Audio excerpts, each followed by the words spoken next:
আজকে আমি দুপুরে চিকেন রান্না করেছিলাম। তো রান্না করতে আজকে অনেক সময় লাগছে, কারণ গ্যাস ছিল না। আর গ্যাস একটু একটু করে আসতেছিল। তো আমি স্লো হিটে রান্না করলাম। তো খেতে খারাপ হয় না, মজাই হয়েছে। তো আমি আবার খেয়ে দিচ্ছি কেমন হচ্ছে।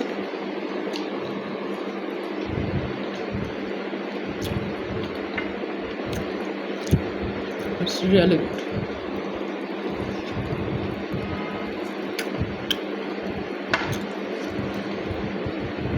স্লো হিটে কুক করার একটা সুন্দর অপশন হলো সফট মুরগিটা, খুব সুন্দর সফট হয়েছে, খেতে খুব মজা।